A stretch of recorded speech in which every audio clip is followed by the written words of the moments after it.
మంత్రివర్గ విస్తరణపై కాంగ్రెస్లో అలజడి రేగింది. క్యాబినెట్లో చోటు కల్పించాలని మాదిగ సామాజిక వర్గం ఎమ్మెల్యేలు పట్టుబడుతున్నారు. ఎస్సీ సామాజిక వర్గ ఎమ్మెల్యేల భేటీ అయ్యారు.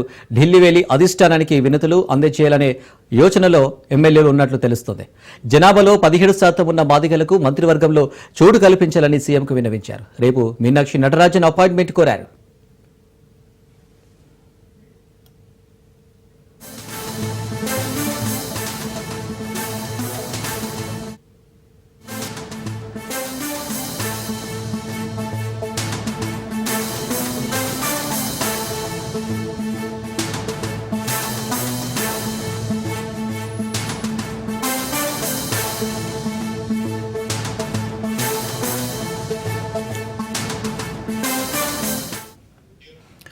మంత్రివర్గ విస్తరణపై కాంగ్రెస్ లో అలజడి రేగింది. క్యాబినెట్లో చోటు కల్పించాలని మాదిగ సామాజిక వర్గం ఎమ్మెల్యేలు పట్టుబడుతున్నారు. ఎస్సీ సామాజిక వర్గ ఎమ్మెల్యేల భేటీ అయ్యారు. ఢిల్లీ వెళ్లి అధిష్టానానికి వినతులు అందజేయాలనే యోచనలో ఎమ్మెల్యేలు ఉన్నట్లు తెలుస్తుంది. జనాభాలో 17% ఉన్న మాదిగలకు మంత్రివర్గంలో చోటు కల్పించాలని సీఎంకు విన్నవించారు. రేపు మీనాక్షి నటరాజన్ అపాయింట్మెంట్ కోరారు.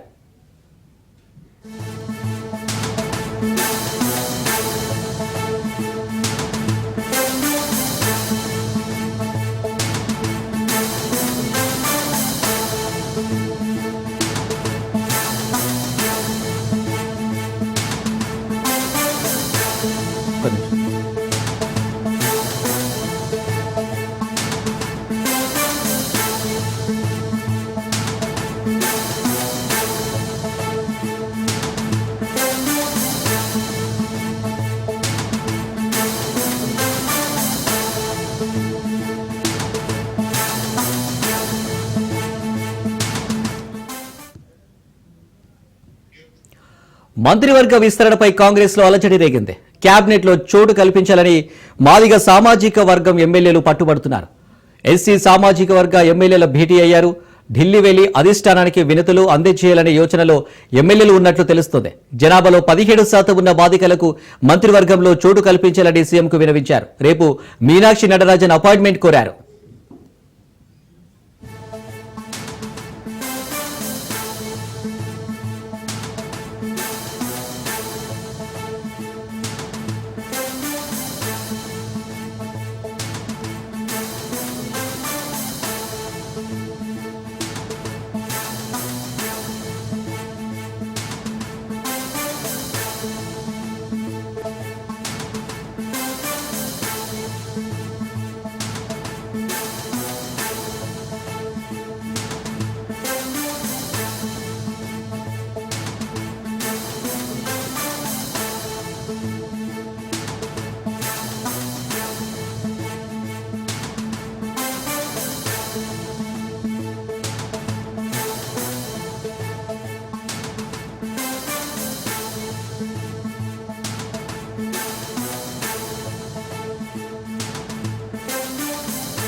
రైట్, ఇక కాంగ్రెస్ మంత్రివర్గ విస్తరణలో అలజడి రేగింది. దీనికి సంబంధించి మరిన్ని డీటెయిల్స్ మీ రాజు అందిస్తారు. రాజు.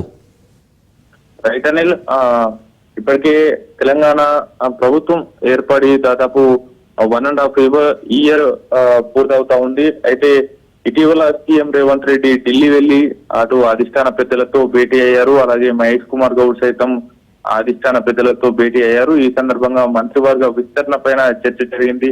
అయితే త్వరలోనే మంత్రివర్గ విస్తరణ చేయనున్నట్లు సమాచారం అంతా ఉంది. పూర్తి స్థాయిలో కూడా సామాజిక సమీకరణలు అలాగే జిల్లాల ప్రాతినిధ్యం దక్కని ఉమ్మడి జిల్లాలు ఏవైతే ఉన్నాయో వారికి అవకాశం కల్పించేటటువంటి అవకాశం అయితే స్పష్టమవుతా ఉంది. ఈ నేపథ్యంలోనే అటు వివిధ సామాజిక వర్గాల నుంచి కూడా తమ సామాజిక వర్గానికి మంత్రి పదవులు ఇవ్వాలి అనేటటువంటి డిమాండ్ కూడా కాంగ్రెస్ పార్టీలో వినిపిస్తున్నటువంటి పరిస్థితి అయితే ఉంది. ఇటీవల ఎస్టీ మాదిగ సామాజిక వర్గానికి చెందినటువంటి ఎమ్మెల్యేలు అడ్లూరి లక్ష్మణ్ అలాగే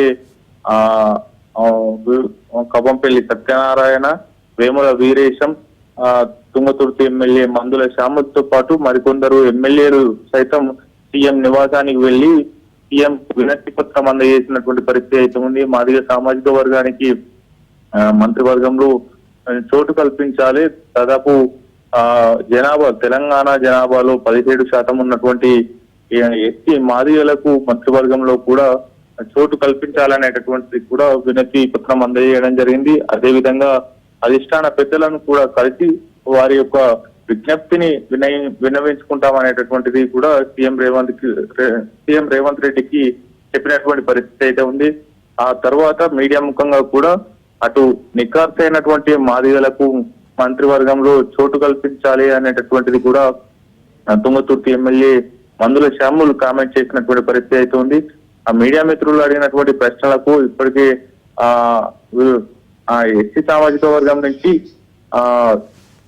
కొందరు నేతలకు అవకాశం ఇచ్చారు కదా అనేటటువంటి ప్రశ్నలు లేవనెత్తిన నేపథ్యంలో కూడా మాదిగ ఉప కులానికి చెందినటువంటి దామోదర్ రాజనరసింహ అయితే మాదిగ సామాజిక వర్గానికి చెందినటువంటి నేతకి ఈ యొక్క మంత్రివర్గంలోకి చోటు కల్పించాలి, వారిని మేము వ్యతిరేకించడం లేదు, కానీ మాదిగ సామాజిక వర్గం నుంచి కూడా ఈ యొక్క మంత్రివర్గంలో చోటు కల్పించాలనేది మా విజ్ఞప్తి అంటూ కూడా వారు చెప్పుకొచ్చినటువంటి పరిస్థితి అవుతుంది. ఇవాళ కూడా అటు ఈ మాదిగ సామాజిక వర్గానికి చెందినటువంటి ఎమ్మెల్యేలు ఒక హోటల్లో భేటీ అయ్యారు.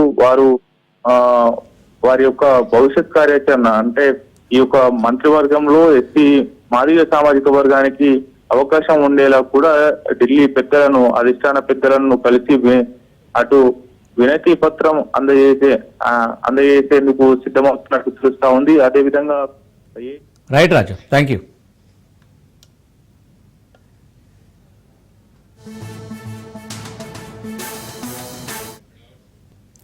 హైదరాబాద్ లో పలు చోట్ల భారీ వర్షాలు కురుస్తున్నాయి.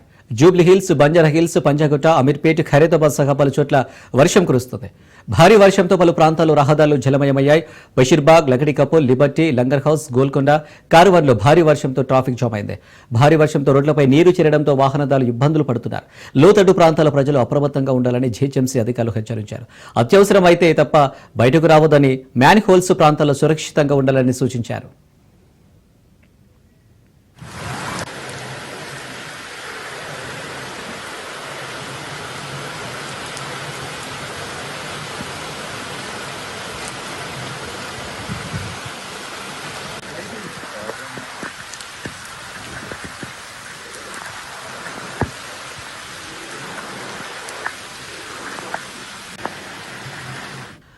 కడపలో జరుగుతున్న మహానాడుకు తెలుగు రాష్ట్రాల ప్రజలు భారీగా తరలివస్తున్నారు. టీడీపీతో రాష్ట్రం అన్ని విధాలుగా అభివృద్ధి చెందుతుందని టూరిజం చైర్మన్ బాలాజీ అన్నారు. ఏపీని టూరిజం దిశగా అభివృద్ధి చేస్తామంటున్న టూరిజం చైర్మన్ బాలాజీతో మా ప్రతినిధి వాసు ఫేస్ టు ఫేస్.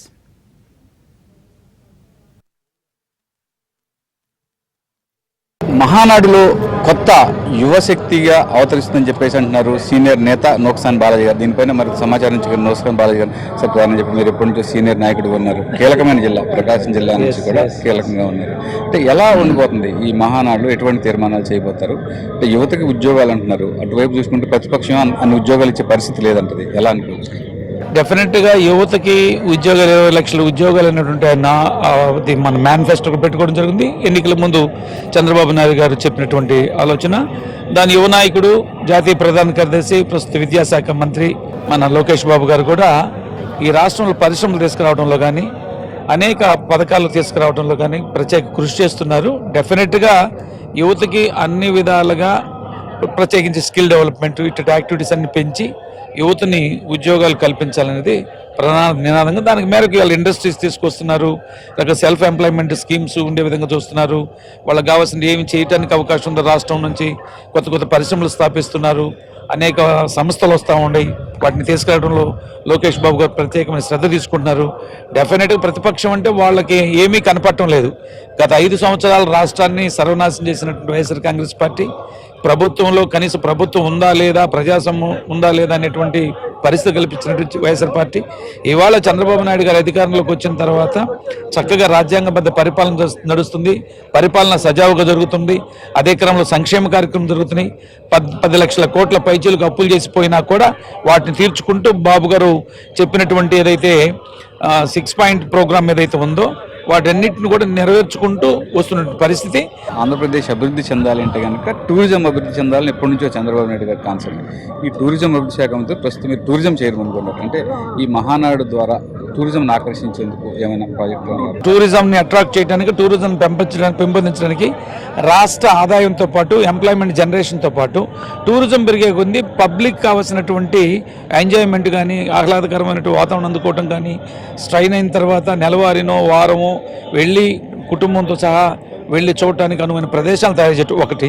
దాని క్రమంలోనే టూరిజం యాక్టివిటీస్ పెరిగే కొద్దీ రాష్ట్ర ఆదాయం పెరుగుతుంది, ఎంప్లాయ్మెంట్ జనరేట్ అవుతుంది.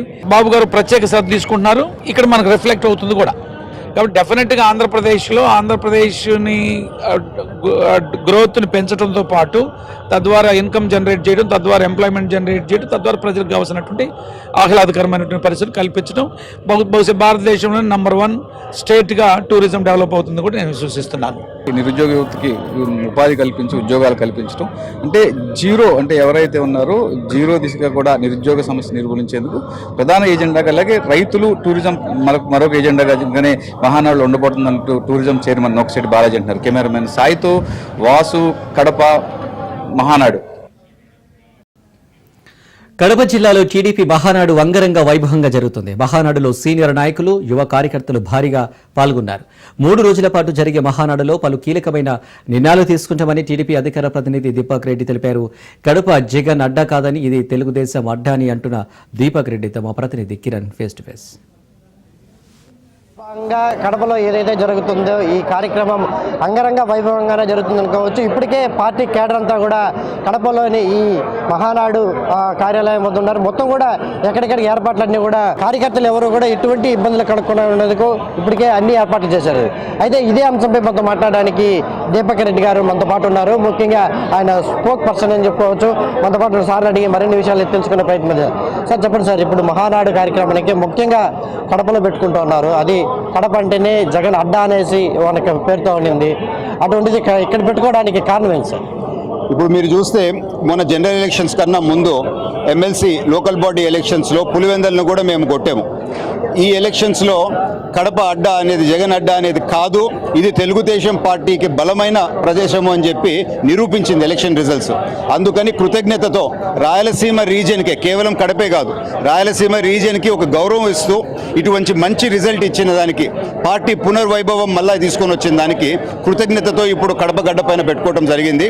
కానీ ఈ మహానాడు వేరే మహానాడుల కన్నా కొంచెం తేడా ఏంది అని అంటే, వేరే మహానాడులో ఒక పండగ రకంగా అందరూ వస్తూ ఉండేవాళ్ళు, పోతూ ఉండేవాళ్ళు. కానీ ఈ మహానాడులో ఈ 2 రోజులు కేవలము ఆహ్వానం ప్రకారము మా పార్టీ నాయకులు, కార్యకర్తలు, ముఖ్యమైన వాళ్ళందరూ వచ్చి ఒక చర్చ, ఈ రోజంతా పార్టీకి సంబంధించిన చర్చ జరగబోతూ ఉంది, రేపు ప్రభుత్వానికి సంబంధించిన చర్చ జరగబోతూ ఉంది. సో మోస్ట్లీ ఒక చర్చ విధంగా ప్రజల్లోకి మెరుగైన పాలన ఏ విధంగా తీసుకోపోవచ్చు, పార్టీని ఎట్లా బలపరచవచ్చు అనే చర్చ అనేది ఫోకస్ చేస్తూ ఉన్నాం. సో 3rd డే అనేది బహిరంగ సభ అందరి కోసము. సో ఈ మహానాడు కేవలం పండగతో పాటు పార్టీ ఫోకస్, పార్టీని బలపరిచే విధంగా ఒక కొత్త విధంగా మేము ముందుకు పోతున్నాము. ఇది అందరికీ తెలుపుకుంటున్నాను. ముఖ్యంగా యువతనంతా కూడా మేలుకొల్పేదానికి, అందులో భయాన్ని కూడా పోగొట్టేదానికి అంటే నారా లోకేష్ ఆధ్వర్యంలో ఈ కడపలో ఈ కార్యక్రమాన్ని చేపట్టారు అనుకోవచ్చా? యువతకి మేము ప్రాధాన్యత ఇవ్వబోతున్నాము. ఇప్పుడు ఎమ్మెల్యేలు కూడా మీరు చూస్తే one of the highest first time MLAs youth ఉన్నారు. అదేవిధంగా మంత్రులు కూడా ఫస్ట్ టైం ఎలక్ట్ అయిన వాళ్ళు యూత్లో చాలా మంది మంత్రులు ఉన్నారు. సో ఈ డైరెక్షన్లో పార్టీ ముందుకు పోబోతా ఉంది అని ఒక క్లియర్ సిగ్నల్ ఇవ్వటం జరిగింది. సో పాత నాయకులు మాకు గైడెన్స్ ఇచ్చేదానికి ఉంటారు. సో వారికి ఎందుకంటే 40 సంవత్సరాలు దాదాపు పార్టీకి సేవ చేశారు కనుక, సో ఇప్పుడు యువతకి ఒక ప్రాధాన్యత ఇవ్వబోతున్నాం అనేది మాత్రము ఈ మహానాడుతో ఒక క్లారిటీ ఆంధ్ర రాష్ట్రంలో అందరికీ తెలుస్తూ ఉంది. ఇప్పటికే రాష్ట్ర వ్యాప్తంగా ఉన్న వైసీపీ నాయకులందరూ కూడా పలు కేసుల్లో కూడా జైలుకి వెళ్తున్నారు. అంటే నెక్స్ట్ టార్గెట్ జగన్ అంటారా? వైఎస్ఆర్ పార్టీ వాళ్ళు వీధి నాటకాలు వేస్తూ ఉండరు. మాట్లాడితే మా మీద అక్రమ కేసులు అని అంటున్నారు. అక్రమ కేసులు ఏ విధంగా పెట్టలేదు. ఇన్ఫ్యాక్ట్ ఇక్కడ ఉండే కార్యకర్తలు మీరు బయటకు పోయి మాట్లాడితే ఇంకా ఎక్కువ కేసులు పెట్టాలా, వాళ్ళు పాత చేసిన తప్పుల మీద ఇంకా చర్యలు తీసుకోవాలని మా కార్యకర్తలు అంటున్నారు.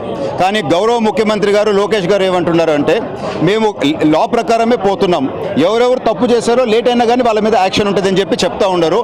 సో వైఎస్ఆర్ పార్టీకి సంబంధించిన వాళ్ళు ఆడే వీధి నాటకాలు దయచేసి ప్రజలు నమ్మొద్దు. ఎవరు తప్పు చేసినారో వాళ్ళు లోపల పోయేది మాత్రం ఖాయము. ఒకరోజు ఇటో అటో లేట్ కావచ్చు. సో వాళ్ళు డ్రామాలు చేసి తప్పించుకోవాలా, పబ్లిక్ సింపతి తెచ్చుకోవాలా అని చెప్పి నాటకాలు వేయటం కరెక్ట్ కాదు. దయచేసి ప్రజలు కూడా గమనించాలని చెప్పి నేను కోరుతున్నానండి. ఇది మొత్తం మీద దీపక్ రెడ్డి గారు చెప్తున్న పరిస్థితి అయితే ఈ రాష్ట్రంలో జరుగుతున్న పరిణామాల నేపథ్యంలోనే ఏదైతే తప్పు చేసిన వాళ్ళు ఖచ్చితంగా జైలుకి వెళ్తారో అదేవిధంగా యువతరానికి ముఖ్యంగా లోకేష్ ఆధ్వర్యంలో ముఖ్యంగా ఈ కడపలో జరిగిన ఈ మహానాడు కార్యక్రమంలో యువతకి ప్రాధాన్యత ఇస్తూ కూడా రాబోయే కాలంలో కూడా ముందుకు పోతుంది పార్టీ అనేది కూడా దీపక్ రెడ్డి గారు చెప్పే పరిస్థితి కనిపిస్తా ఉంది. కనమకృష్ణ రమణతో కిరణ్, రాజ్ న్యూస్, మహానాడు ప్రాంగణం నుంచి. కడప టీడీపీ మహానాడుకు యువత భారీగా తరలి వచ్చారని టుడా చైర్మన్ డాలర్ దివాకర్ రెడ్డి తెలిపారు. యువతకు టీడీపీ పెద్దపీట వేస్తుందని అన్నారు. యువ నాయకులు నారా లోకేష్ నాయకత్వంలో పార్టీని ముందుకు తీసుకువెళ్లేందుకు కృషి చేస్తారని అంటున్న టుడా చైర్మన్ డాలర్ దివాకర్ రెడ్డితో మా ప్రతినిధి కిరణ్ ఫేస్ టు ఫేస్.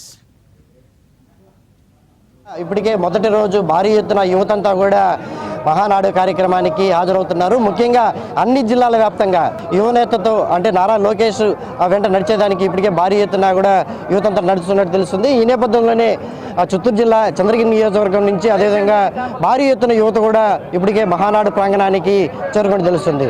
అంటే ఇప్పటికే టుడా చైర్మన్గా మొన్నే డాలర్ దివాకర్ రెడ్డి గారు ఉన్నారు. మనతో పాటు ఆ సార్ని మాట్లాడించే ప్రయత్నం అయితే చేద్దాం. అన్న చెప్పండి అన్న, నారా లోకేష్ వెనకాల నడిచేదానికి మీరంతా యువత సిద్ధంగా ఉన్నట్టు కూడా తెలుస్తుంది. మీ వెనకాల భారీ ఎత్తున అంటే వేల మంది కూడా యువత వచ్చినట్టుంటారు. ఏమైనా తీర్మానాలు చేశారు ఈ మహానాడులో?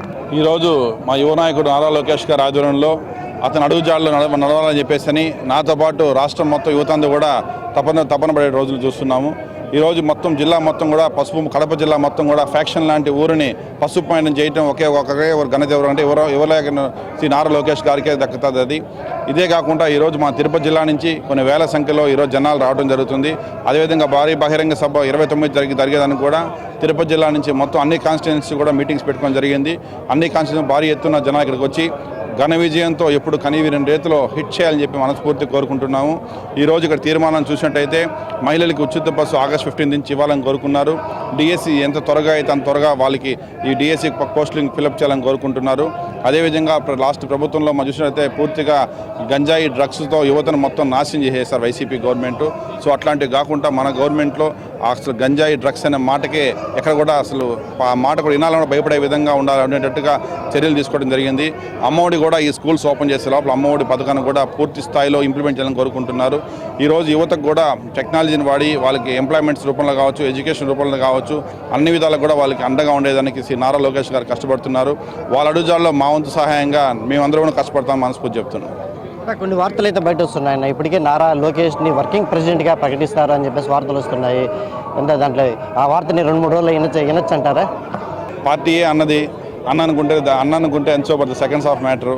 సో కాబట్టి అట్లా నాయకుడు వస్తే సంతోషపడే వ్యక్తి మొట్టమొదటి వ్యక్తిని ఉంటాయని చెప్పి మనస్ఫూర్తి చెప్తున్నాను. ఇది మొత్తం మీద డాలర్ దివాకర్ రెడ్డి కూడా నారా లోకేష్ వెనకాలే నడుస్తారు. ఈ నేపథ్యంలోనే యువత కూడా భారీ ఎత్తున ఇప్పటికే కడపలోని ఈ మహానాడు ప్రాంగణానికి చేరుకుంటారు. అయితే 3 రోజుల పాటు జరిగే ఈ మహానాడు ప్రాంగణానికి యువత అధిక సంఖ్యలో ఇక్కడికి చేరుకుంటుంది. అయితే పూర్తి స్థాయిలో ఇంకా రాబోయే కాలంలో కూడా యువతరానికి సంబంధించి ఎక్కువగా ఈ మహానాడులో హామీలు తీర్చుకోవడం, అమలు చేయడం మాట్లాడే ప్రయత్నమే అయితే చేస్తారని చెప్పేసి కూడా డాలర్ దివాకర్ రెడ్డి గారు చెప్పే పరిస్థితి అయితే కనిపిస్తుంది. కెమెరా పర్సన్ రమణతో రాజ్ న్యూస్, కిరణ్, కడప మహానాడు నుంచి. మహానాడులో యువతను ఆకట్టుకునే విధంగా యువ నాయకుడు నారా లోకేష్ అడుగులు ముందుకెళ్తున్నారని శ్రీకాళహస్తి ఎమ్మెల్యే బొజ్జల సుధీరెడ్డి అన్నారు. యువతకు టీడీపీ పెద్దపీట వేస్తుందని అన్నారు. నారా లోకేష్ వర్కింగ్ ప్రెసిడెంట్గా ఆయన వెంట నడవాలని అంటున్న శ్రీకాళహస్తి ఎమ్మెల్యే బొజ్జల సుధీరెడ్డితో మా ప్రతినిధి కిరణ్ ఫేస్ టు ఫేస్. భాగంగా ఇప్పటికే కడప అంతా కూడా పసుపుమయ్యిందని చెప్పుకోవచ్చు. అయితే మొదటి రోజు 27వ రోజు యువతంతా కూడా ఎక్కువ భారీ సంఖ్యలో నారా లోకేష్ అదేవిధంగా యువతన నడిచే కార్యక్రమంలో ఇప్పుడు ప్రస్తుతం మనతో పాటు యువనేత బొజ్జల సుధీరెడ్డి గారు ఉన్నారు. కాళహస్తి నియోజకవర్గ ఎమ్మెల్యే. సార్ని అడిగి మరిన్ని విషయాలు అయితే తెలుసుకుంటాం. అన్న చెప్పండి అన్న, ఎట్టుందన్న ఏదైతే ఇప్పుడు మొత్తం కూడా చూస్తే ఈ మహానాడు ప్రాంగణం అంతా పసుపుమయం అయిపోయినది. మరోపక్క యువతలు కూడా భారీ ఎత్తున అంటే మీ యువత అంతా ఇప్పుడు నారా లోకేష్ వెనకాల నడుస్తున్నారా లేకపోతే చంద్రబాబు నాయుడు నడుస్తున్నారా? ఇంత యువత వచ్చున్నారు, ఏందన్న కారణము? మేమంతా కూడా చంద్రబాబు నాయుడు నడుస్తాం, ఇంక్లూడింగ్ నారా లోకేష్ గారు కూడా. అందరూ కూడా మాకు దేవుడు మాకు ఒక లైఫ్ ఇచ్చి మమ్మల్ని కాపాడుకుంటూ, ప్రజలందరినీ కాపాడుకుంటూ, కార్యకర్తలందరినీ కాపాడుకునేది కేవలం చంద్రబాబు నాయుడు గారే. దాంట్లో ఎటువంటి డౌట్ లేదు. మేము అందరం కూడా కొంతమంది లోకేష్ వెనకాల, కొంతమంది బాబు గారు వెనకాల నడిచేది కాదు. అందరూ కుటుంబ సభ్యులు. ఇప్పుడు పార్టీకి 2 కళ్ళు, బాబు గారు, లోకేష్ గారు. రేపు పొద్దున్న ఆయన వర్కింగ్ ప్రెసిడెంట్ ఇచ్చేదానికి కూడా మేము ఆతరో ఆడుతున్నాం. చివరిగా అన్న, మీ నియోజకవర్గంలో ఉన్న గత ఎమ్మెల్యే మధుసూదన్ రెడ్డి భారీ ఎత్తున అంటే అక్కడ అభివృద్ధి కార్యక్రమాలు ఎక్కువ చేపట్టారు, వాళ్ళకన్నా మీరు ఎక్కువ చేపడతారా లేకపోతే ఎట్లన్నా అనేసి అంటున్నారు జనాలు. ఎలా అర్థమైందా? ఆయన అభివృద్ధి చేశాడంటవా? నాకు తెలిసేది తెలియదే. ఎవరు కాళాశ్రీ ఉన్నప్పుడు అడుగు, ఎవడు అభివృద్ధి చేశాడని చూపించమని చెప్పు. ఈ అభివృద్ధి అంటే కేర్ ఆఫ్ అడ్రస్ ఓన్లీ ఒకటే, తెలుగుదేశం పార్టీ, చంద్రబాబు నాయుడు గారు. ఈ రోజు రా కాళాశ్రీకి మొత్తం తిప్పుతాను నేను, ఎక్కడెక్కడ ఈ సంవత్సరంలో ఏమేం చేస్తున్నాను. పాత ఎమ్మెల్యే గారిని నువ్వు శ్వేతపత్రం రిలీజ్ చేయాలంటే ఎవడరా శ్వేత అడిగాడంట, పిల్ల ఎవరా పిల్ల అడిగాడు, ఆ టైప్లో ఉండేవాడు. కాబట్టి ఈరోజు ఏం చేసినా సరే కళ్ళకు కనిపించేటట్టు ట్రాన్స్పరెన్సీగా ₹1 ఖర్చు పెట్టినా ఎక్కడ పోతా ఉంది, ఎట్ట ఖర్చు పెడతా ఉన్నాం, ఏ రకంగా చేస్తా ఉండేది. ఈ రోజు కూర్చొని మేము పైన కూడా ట్రాన్స్పరెంట్ లెక్క చెప్పినాం అందరు పబ్లిక్కి ఎంత వచ్చింది, మన ఖజానాలు ఎంత ఉంది అని కూడా చెప్పినారు. అదే రకంగా కాళాశ్రీలో కూడా ఏమేమి డెవలప్మెంట్ చేస్తూ ఉన్నామో, ఎట్లా చేస్తూ ఉన్నామో, వచ్చే 11th అన్న 12th అన్న 1 year కంప్లీట్ అయ్యే రోజుకి ఆ రోజు శ్వేతపత్రం రిలీజ్ చేయబోతున్నాం. ప్రతి ఒక్కరికి కూడా అన్ని కార్యక్రమాలు పెట్టుకొని ఒక 10,000 మందితో పెట్టి భారీ చేసి ఎక్కడెక్కడ ఏమేమి డెవలప్ చేసాము, ఏమేమి రోడ్లు వేసాము, ఎక్కడెక్కడ కాళాశ్రీ టెంపుల్ ఏ రకంగా అభివృద్ధి చేసాము, రోడ్లు అభివృద్ధి చేసాము, స్ట్రీట్ లైట్స్ కానీ, ట్యాంకులు కానీ, ఇల్లులు కానీ, ఆఖరికి 3 సెంట్ల భూమి కానీ ఎంతమందికి ఇస్తున్నాం, ఇవన్నీ కూడా వచ్చే నెల 10వ తేదీ 11వ తేదీ పెద్ద కార్యక్రమం పెట్టి బ్రహ్మాండంగా చూపిస్తాం. You are invited. ఇది మొత్తం మీద చూసుకుంటే ఇప్పటికే మహానాడులో పూర్తి స్థాయిలో యువతరం అంతా కూడా నారా లోకేష్ పైన నడిచే పరిస్థితి కనిపిస్తుంది. మరోపక్క ఏదైతే బొజ్జల సుధీరెడ్డి మాట్లాడుతూ కూడా కొన్ని సంచలన వ్యాఖ్యలు అయితే చేశారు. ఇంకా రాబోయే గత వారం రోజుల్లోనే నారా లోకేష్ని వర్కింగ్ ప్రెసిడెంట్గా కూడా నియమించబోతున్నారు. అప్పుడు ఖచ్చితంగా రాజనీతితో కూడా మాట్లాడే ప్రయత్నం అప్పుడు చేస్తానని చెప్పేసి సుధీరెడ్డి చెప్పే పరిస్థితి అయితే కనిపిస్తుంది. కెమెరా పర్సన్ రమణతో రాజ్ న్యూస్, మహానాడు ప్రాంగణం నుంచి. కడప జిల్లాలో నిర్వహిస్తున్న టీడీపీ మహానాడు గర్జనను చూసి ప్రతిపక్షం భయపడాలని టీడీపీ సీనియర్ నేత ఆనం వెంకటరమణారెడ్డి అన్నారు. మహానాడు వేదిక నుంచి ప్రజా సంక్షేమానికి పునాది వేస్తామంటున్న టీడీపీ నేత ఆనం వెంకటరమణారెడ్డితో మా ప్రతినిధి Vasu face to face. Rayalaseema Kadapa గడ్డ నుంచి మహానాడుపై నుంచి మరోసారి గర్జించేందుకు మేమందరం సిద్ధమంటున్నారు టీడీపీ సీనియర్ నేత ఆనం వెంకటరమణారెడ్డి గారు. సార్ ప్రధానంగా చెప్పండి, గతంలో మహానాడులు ఇచ్చిన హామీలను మీరు ఏవి నెరవేర్చలేకపోయారని చెప్పేసి ప్రతిపక్షం అంటున్నారండి. అంటే ఎందుకని మీ మీద విమర్శలు వస్తుంది? ఒకటి నెరవేర్చామని వాళ్ళు ఎట్ట చెప్తాయా? ఇప్పుడు నేను సింపుల్గా అడుగుతున్నా, చంద్రబాబు నాయుడు చాలా మంచోడు, చంద్రబాబు నాయుడు బ్రహ్మాండమైన ముఖ్యమంత్రి, నారా లోకేష్ అద్భుతంగా చేస్తున్నాడు అని చెప్తారా? చెప్పలేరు కదా, డెఫినెట్గా చెప్పరు. మీరు ఎట్ట అనుకుంటారు వాళ్ళు చెప్తారని? డెఫినెట్గా చెప్పరు. మేము బాగా చేసినా చంద్రబాబు నాయుడు వేస్ట్ అంటారు. ఓకే, వాళ్ళు అదే భ్రమలో ఉండమనండి. మాకు కావాల్సింది ప్రజల్లో మా పార్టీ వెళ్తుందా లేదా, మా గవర్నమెంట్ ప్రజల్లో ఈరోజు డిఫరెన్స్ చేస్తున్నాయి. ఇక్కడ మీ పోలీసు వాళ్ళు ఇంతమంది ఉన్నారు, వాళ్ళకి రావాల్సిన డబ్బులు వచ్చినాయా లేదా? జగన్మోహన్ రెడ్డి ఇచ్చాడా, మేము ఇచ్చామా? మా ప్రభుత్వం వచ్చింది. సో నేను ఎగ్జాంపుల్ ఎందుకు చెప్తున్నానంటే, ఈరోజు అద్భుతంగా వాళ్ళు ఈరోజు సెక్యూరిటీ చేస్తున్నారు ఇక్కడ. సో దానికని వాళ్ళని రెఫరెన్స్గా చెప్తుంది. సో 1 by 1 ఇప్పుడు ఒకటి గత 5 సంవత్సరాల్లో జరిగిన మోసాలు మీకు అందరికీ తెలుసు. అన్ని ఆస్పెక్ట్స్లో నేను ఒకటని కాదు, ఈరోజు అందరు జైలుకి పోతున్నారు. దానికి నేనేమంటానంటే, ఆ ఫైనాన్షియల్ సిచ్యువేషన్ నుంచి బయటకు తీసుకుని వచ్చేదానికి కొంచెం సమయం పడుతుంది. ఇప్పుడు నా కార్పొరేషన్ ఉంది, ₹1 లేదు. నేను చైర్మన్గా అయినప్పుడు నేను అడిగా, అసలు ఏంది మీ ఫైనాన్షియల్ సిచ్యువేషన్ అంటే, 0. నాకు జీతం ఇచ్చేదానికి కూడా డబ్బులు లేవు. ఈరోజు జీతాలు ఇస్తున్నారు కదా మాకు బాగానే, అంటే టేక్స్ టైం కదా. So in that process 1 or 2 హామీలు ఇంకా మేము నెరవేర్చకపోయి ఉండొచ్చు, కానీ నెరవేరుస్తాం. ఇప్పుడు ఫర్ ఎగ్జాంపుల్, మీరు నెరవేర్చలేదు అన్నాడు. ఈయన ఏం చెప్పాడు, పెన్షన్ వచ్చి ఎంత ఇస్తా అన్నాడు పోయినసారి? 3,000 4,000 3,500 ఏదో ఒక అమౌంట్ చెప్పాడు. ఎప్పుడు ఇచ్చాడు? రాగానే ఇచ్చాడా? మేము ఇచ్చామా, ఆయన ఇచ్చాడా? అంటే మీరు ఇలా చెప్తున్నారు, కానీ విద్యాదీవన పథకం కింద చాలా మంది చదువుకునే విద్యార్థులకు ఈ రోజు వరకు కూడా ఫీజులు పట్టలేదు, చాలా ఇబ్బందికరంగా ఉందని చెప్పాను. అవునబ్బా, ఆయన ఇచ్చిన అప్పులు కట్టేదానికే సరిపోయింది కదా. 1,400 కోట్లేమో అప్పు పెట్టిపోయాడు కదా కాలేజీలకి. అవన్నీ మేమే కదా కట్టేది. ఆయనేమో స్టేజ్ మీదకి వెళ్ళాడు, ఆ చిన్న పిల్లకాయలు వాళ్ళ చేత పొగిడించుకున్నాడు. పైసలు లేకుండా వెళ్ళిపోతే ఎవరు కట్టాలా? మేము కడుతున్నా, కొంచెం డిలే అవుతుంది. అంటే ప్రజా సంక్షేమం కుంటుపడిపోయింది, ప్రజలకు న్యాయం జరగట్లేదు. కేవలం పోలీసుల్ని పార్టీ అంటే కాకి మార్కుని పసుపు మార్గం వేసి పోలీసులను వాడుకుంటున్నారు, అక్రమ కేసులు బానాయిస్తున్నారని చెప్పేసి అయితే మాత్రం తీవ్ర విమర్శలు ఉన్నాయండి. అంటే వాళ్ళు ఆ మాట చెప్పకూడదు. అంటే వాళ్ళు ఏమంటున్నారు, పోలీసు వాళ్ళకి మొన్న వరకు బులుగు యూనిఫారం వేసుకున్నారు, ఇప్పుడు తీసేసి ఎల్లో యూనిఫారం అని వేసుకుంటున్నారు అంటున్నావా? తప్పు కదా ఆ మాట. పోలీసు వాళ్ళు ఆ విధంగా కించపరిచి మాట్లాడవచ్చా? బట్టలు తీస్తా తీని నాయకులు అందరిని పిలిచి రోజు ప్యాంట్లు షర్ట్లు ఇప్పు, మేము వద్దనమా? అక్రమ కేసులు కడుతున్నారండి, ఈ కేసులు నిలబడతాయా అంటే? ఇప్పుడు మొన్న జగన్ గారి మీటింగ్లో ఏమన్నారంటే అసలు ఈ మద్యం కేసులో ప్రధాన దోషి చంద్రబాబు గారేను, కావాలని ఎన్ని పెడతాను మద్యం కేసు మీద నేను మాట్లాడను, ఎందుకంటే it is under investigation, it is already in supreme court. నేను మాట్లాడడం కరెక్ట్ కానీ ఇంకేదైనా అడుగు మద్యం తప్పితే. నేను అడిగేది ఒకటి, తప్పు చేయకపోతే సుప్రీంకోర్టు వీళ్ళందరూ బెయిల్కి పరిగించారు కదా, అడిగా ఒక కేసు అని కాదు, అన్ని కేసుల్లో అంటే హైకోర్టు పోరా అనగానే సుప్రీంకోర్టులో బెయిల్స్ ఎందుకు నిరాకరించారు? వీళ్ళు తప్పు చేయకపోయి ఉంటే మొటిక్కాయలు పడాలా బాబు గారు ప్రభుత్వానికి తప్పు చేస్తుంటే. సుప్రీంకోర్టు ఏమైనా చెప్పిందా తప్పుడు కేసులని? అదే జగన్మోహన్ రెడ్డి ప్రభుత్వంలో ఎన్నిసార్లు మొటిక్కాయలు వేసింది హైకోర్టు, సుప్రీంకోర్టు వేసిందా లేదా? ఒక్కసారి ఆలోచించండి మీరు అందరూ. సో సుప్రీంకోర్టే ఈ వచ్చే కేసులు అన్నీ ఏదో ఒక ఆధారాలు ఉన్నాయి కాబట్టే వీళ్ళు వేశారని వాళ్ళు ఒప్పుకున్నప్పుడు వీడేం చెప్పేది? నేను దానికైనా హాఫ్ టికెట్ అనేది తలకాయ ఉండాలి మాట్లాడేటప్పుడు. చివరిసారిగా చెప్పండి, మహానాడు వేదికగా ప్రజలకి గతంలో ఇచ్చిన 100% హామీలు నెరవేర్చలేని పక్కన పెడితే కనుక 3 రోజులు జరగనున్న మహానాడులో ప్రజలకు ఇస్తున్న హామీలు 100% నెరవేరుస్తారా? ఎంతసేపు మీరు హామీలు అంట. దయచేసి అర్థం చేసుకోండి, హామీలు ఒక గవర్నమెంట్లో ఒక పార్ట్. There is more to it than that. You need to bring in industries, you need to bring in. ఈ రోజు రోడ్లు ఎట్టున్నాయి అద్భుతంగా. మీరు కడపకి వచ్చారు కదా, బయట నుంచి ఎట్టొచ్చారు? రోడ్లు బాగున్నాయా లేదా? ఈ విధంగా ముందర ఉన్నాయా? హామీలు ఇక్కడ అక్కడ కొంచెం లేట్ కావచ్చు కానీ అమలు అయ్యేది మాత్రం గ్యారెంటీ.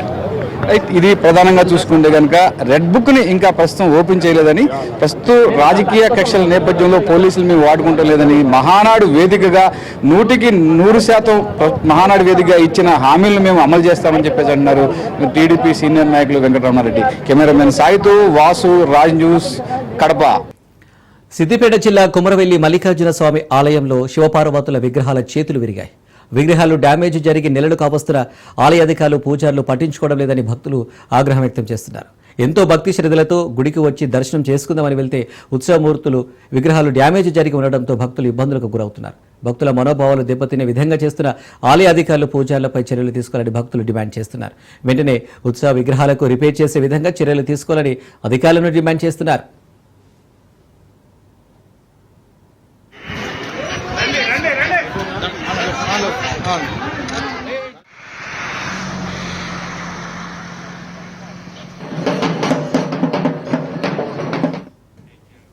ఆరుగాలం శ్రమించి పండించిన కష్టమంతా నీటిపాలు కావడంతో అన్నదాతల గోస వర్ణనాతీతంగా మారింది. పట్టించుకోవాల్సిన ప్రభుత్వ యంత్రాంగం చేతులు ఎత్తేయడంతో నెలలు గడిచిన వరిధాన్యం కొనుగోలు కేంద్రాల్లోనే ఉండిపోయింది. అకాల వర్షానికి వికారాబాద్ జిల్లా యాలాల మండలం బెన్నూరు వరి కొనుగోలు కేంద్రం చెరువును తలపించింది. ఈ సెంటర్లో ఉన్న సుమారు 5,000 క్వింటాల వరిధాన్యం తడిసి ముద్దైంది. ఇప్పటికే గత వారం రోజులుగా కురుస్తున్న వర్షానికి అక్కడికక్కడే తడిసిన బస్తాలు మొలకెత్తాయి. నేడు కురిసిన భారీ వర్షానికి సెంటర్లోని వరిధాన్యం నీటిలో తేలాయింది. సకాలంలో బస్తాలు ఇవ్వకపోవడం, తూకం చేయకపోవడం, తూకం చేసిన ధాన్యాన్ని తరలించేందుకు సరైన రవాణా వ్యవస్థ లేకపోవడమే కారణమని మహిళా రైతు లక్ష్మి పేర్కొన్నారు. ఇకనైనా ప్రభుత్వం స్పందించి రంగు మారిన మొలకెత్తిన ధాన్యాన్ని త్వరగా కొనుగోలు చేసి తమను ఆదుకోవాలని ప్రభుత్వాన్ని డిమాండ్ చేశారు.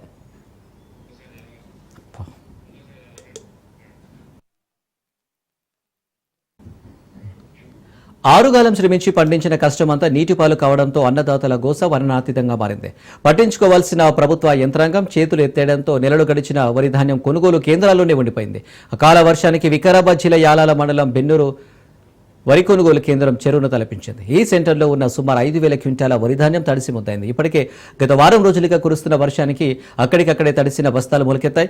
నేడు కురిసిన భారీ వర్షానికి సెంటర్లోని వరిధాన్యం నీటిలో తేలియాడింది. సకాలంలో బస్తాలు ఇవ్వకపోవడం, తూకం చేయకపోవడం, తూకం చేసిన ధాన్యాన్ని తరలించేందుకు సరైన రవాణా వ్యవస్థ లేకపోవడమే కారణమని మహిళా రైతు లక్ష్మి పేర్కొన్నారు. ఇకనైనా ప్రభుత్వం స్పందించి రంగు మారిన మొలకెత్తిన ధాన్యాన్ని త్వరగా కొనుగోలు చేసి తమను ఆదుకోవాలని ప్రభుత్వాన్ని డిమాండ్ చేశారు.